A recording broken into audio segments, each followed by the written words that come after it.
Yo, this is Real Talk E. Welcome to the Locker Room. We talk nothing but basketball.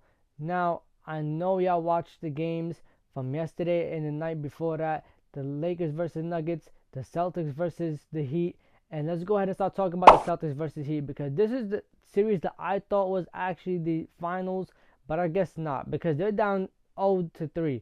And they are playing terrible. It's like every game gets worse and worse. The first game was amazing. The second game was getting worse. And yesterday they just quit.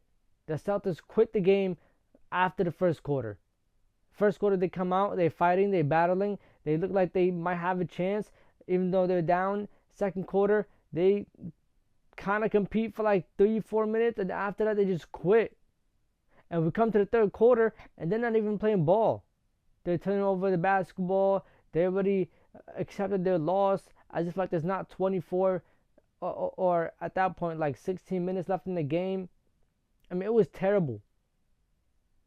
And to be honest with you, I mean, to start it off, Jayson Tatum was not aggressive. Jaylen Brown was not aggressive. Malcolm Brogdon, his shots were not falling. Derek White was like the only option.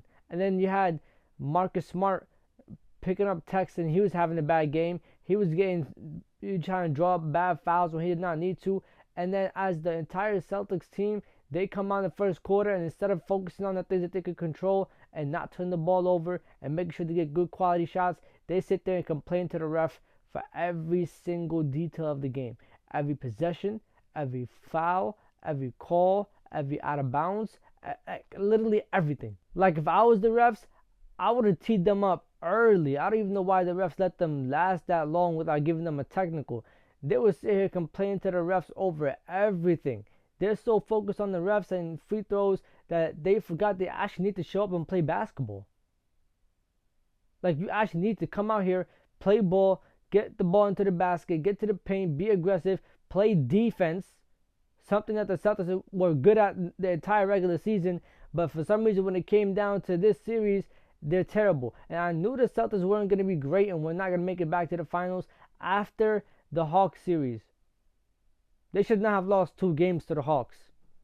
I don't care if it's on the road, at home. I don't care if it's in a whole different country. They should not be losing 2 games to the Hawks. I gave the Hawks 1 game. I'm like, cool, it's really hard to sweep, so it's fine, it's cool.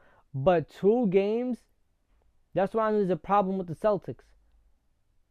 The second round against Philly, I expected that to be a challenge, but I expected that to be a 6-game challenge, not a 7-game. And then we come now against the Heat, and they don't know what the hell they want to do. They don't know if they want to guard Jimmy Butler. They don't know if they want to guard the others. They don't know if they want to just let everybody shoot and score. They don't know if they want to, guard the perimeter. They don't know if they want to stop the paint. They don't know anything. They literally don't know what they want to do. They're not picking their poison. That's how they're losing. And then when your 2 main guys are 7 for 40 from 3, you're not giving yourself a chance to win.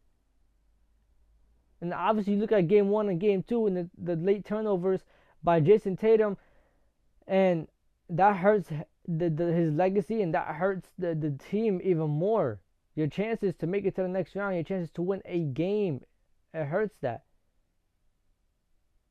And it's like you don't got Jaylen Brown going, you don't got Jayson Tatum going.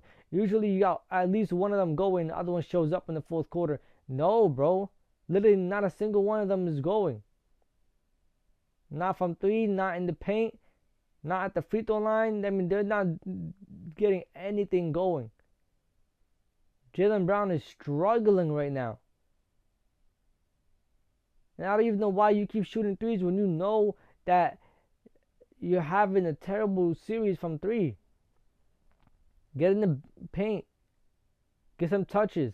Get you a dunk or 2. Get a couple of layups. A couple of mid-range shots.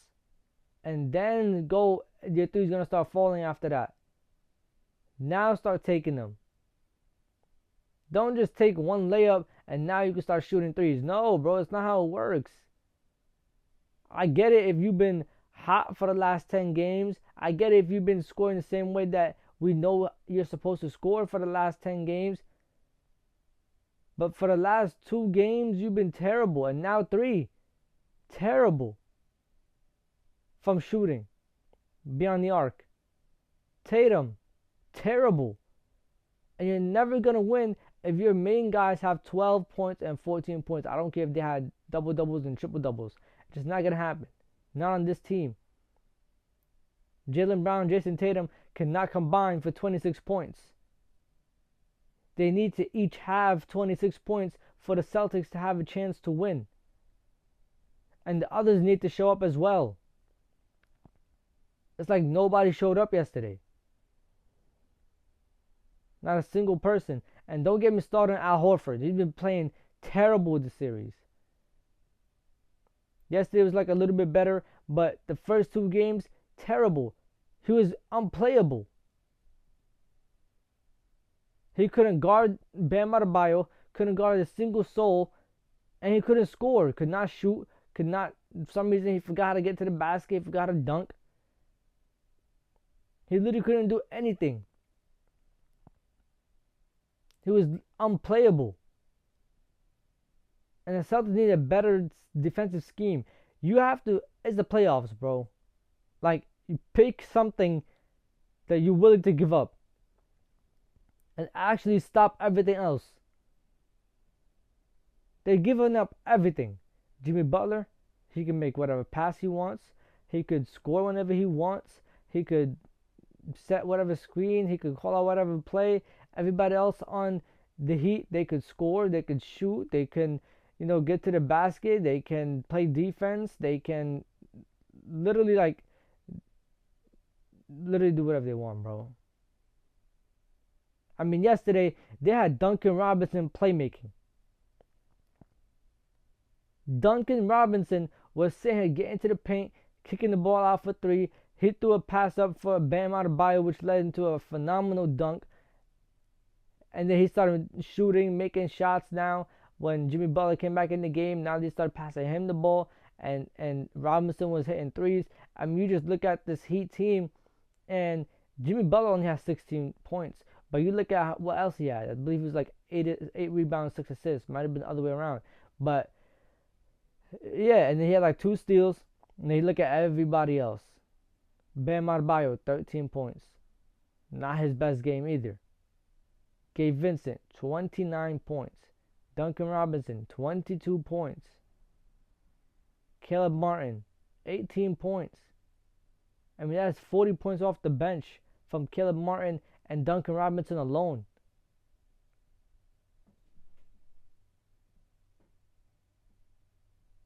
Max Strus, good game from him too. It's like, what are the Celtics sacrificing? And then what are they trying to stop? Are they trying to stop Jimmy Butler? Because when the game is on the line, he's getting to the basket whenever he wants to. In that third quarter, he was getting to the paint whenever he wanted to. So what are they stopping? Are they trying to stop Jimmy Butler? Are they trying to stop the others and let Jimmy Butler just score? What are they trying to do? What is their plan?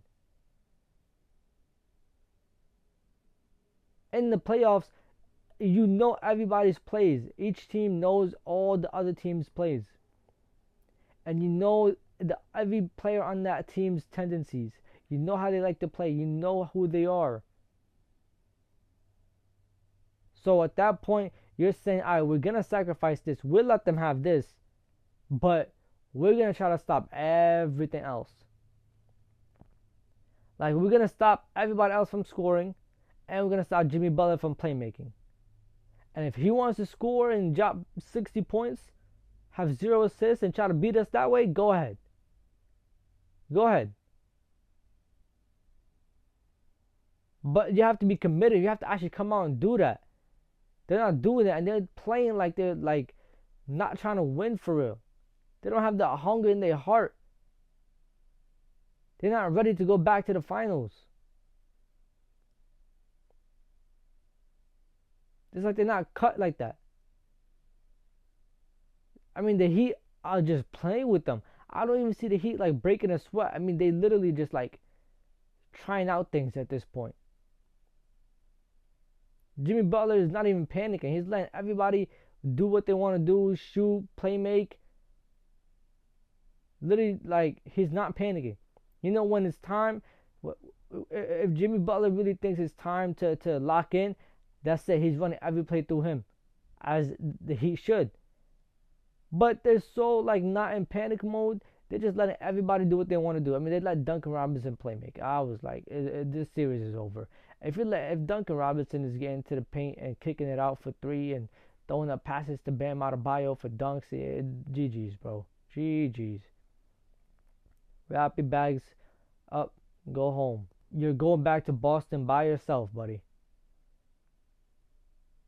But anyways, that's stuff. I'm me rambling and chatting. It's time for y'all. Let me know what y'all think down below. Like, comment, subscribe, and share. This is Real Talk with Ian. It's time to leave the locker room. I'm going to catch y'all.